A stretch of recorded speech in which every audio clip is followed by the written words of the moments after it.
Hello!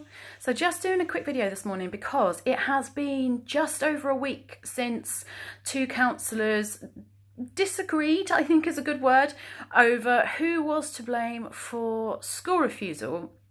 It was streamed live and that video was passed around quite a lot, and last Tuesday I did a response. It was quite a passionate response. I really felt like I wanted to speak out on behalf of other parents, and in that video I asked for a public apology from Christine Channon, who said that there must be something wrong with the parenting.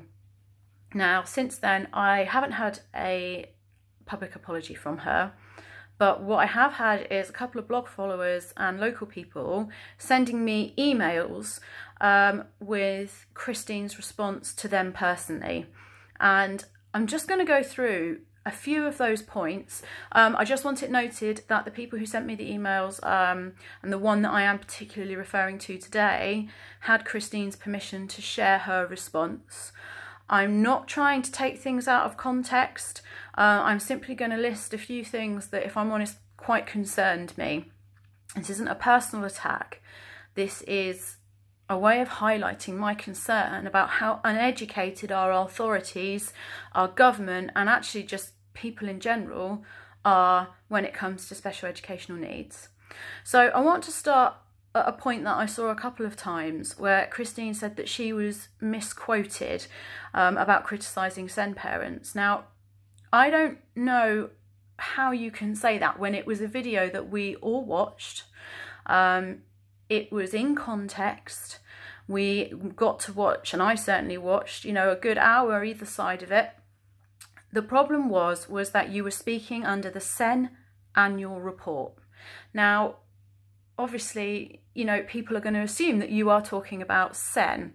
Perhaps you should have raised your concerns under a different agenda item. I know that it was mentioned that school refusal is actually being brought up at the next meeting, but nevertheless, that is why people assumed that you were talking about SEN children. So you weren't misquoted, but you may have misspoken. You say that Councillor Brennan makes a habit of interrupting other contributors. I'm really pleased that she does. The passion that she had for standing up for families like mine is something I'm so desperate to see, not just in local government, but in regional and national government. We need people like her, and perhaps, if you were offended by the fact that she interrupted you, then the issue isn't actually with her, it is with the chair of the meeting. You say that Councillor Brennan's accusations were out of order. I don't think she accused you of anything. I mean, this is just my personal viewpoint, but when I watched it back, before she had even stepped in, I had assumed, as did many others, that you were talking about special educational needs children and families. So she hasn't accused you of anything. She has simply voiced what everybody else believed because you were talking under the SEN annual report agenda item. Now this one really concerns me, and again this comes down to the lack of education around SEN nationally, internationally, regionally, wherever you want to say. You say that you have deepest sympathy for children with complex needs. You don't need to have sympathy, not for them and not for us. Children with additional needs are absolutely amazing. They're individual, they're creative, they bring beauty into our world. They help us see the world a way that we wouldn't be able to otherwise. You don't need to have sympathy for them. Yes, there are challenges. Yes, it's really hard work as a parent, but it's not actually parenting the child that's hard work. It's fighting for the services. It's fighting for society to accept them. It's fighting for education to give them the right support. That's what's hard. Have sympathy for people like me with that. That's what I spend my whole day doing, is fighting and fighting so that my son can get what he needs. But don't have sympathy for the child. They don't realise that they've got complex needs. And actually, even if the parents realise they have complex needs, we don't need sympathy. I wouldn't change my son for anything. You listed your teaching and governor experience, but I think what you know, concerned me about that is none of it was in special educational needs. And it comes back to the point that I was making in the video last week, that schools just simply aren't educated enough in these areas. Now, that may not be the fault of the teachers, and I've spoken to several teachers since last week and had some really good discussions, because a lot of them really want to make a positive difference, but they all admitted that their training, which you did talk about in that meeting, is not good enough when it comes to SEN. And there are comments about that on my blog page if people are interested to read it, and that they don't have the support of the people above them because there isn't the budget, and then even the people above that, and that's when you start going into county councils and then into the national government, don't give people the funding in order to be able to act on that passion to help send children within mainstream. So you can list all the teaching experience you want, but we have already proven that that doesn't necessarily mean that you understand anything to do with special educational needs. Oh, this next one I really hope was just an unfortunate use of language.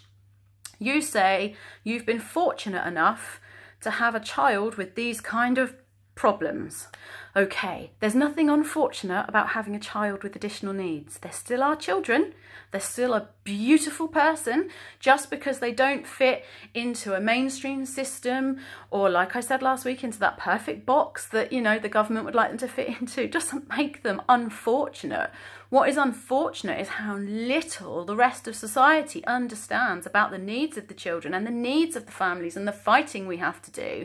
Because if the government really understood those needs, I wouldn't have to be making videos like this. So there is nothing unfortunate about having a child with problems, which takes me on to my next point. And I've had autistic adults message me about this.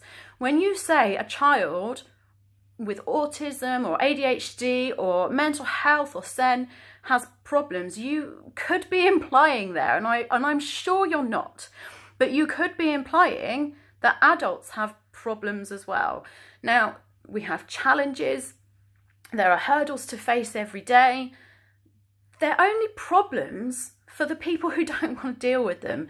They're only problems for the people who don't understand how to support these children. They're not problems for me. It's just a different style of parenting. So be very, very careful when you use that kind of language. I'm going to leave it there.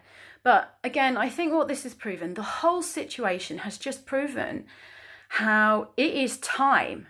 It is time for parents to stand up and explain to everybody else what having a SEN child means, what support they need, why it's important. These are beautiful individuals with creativity and stamina and passion that could contribute so much to society, yet here we are just shoving them to one side because we don't know what to do with them, or the government doesn't know what to do with them.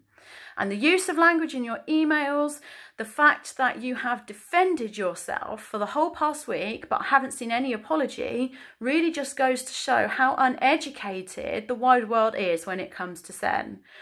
So Christine, if you're watching this and you would like to, I'd really like to have a cup of coffee with you, maybe with a couple of other parents, and it won't be to fight and it won't be to argue. It's more just to explain why we found this so upsetting and how we can move forward, and you could make a real difference to people in your constituency. And if you're serious with all of that experience that you list in your email with your teaching years and your governor posts, then I really hope that you take me up on that. Message my blog, because I would really love to have a coffee with you sometime.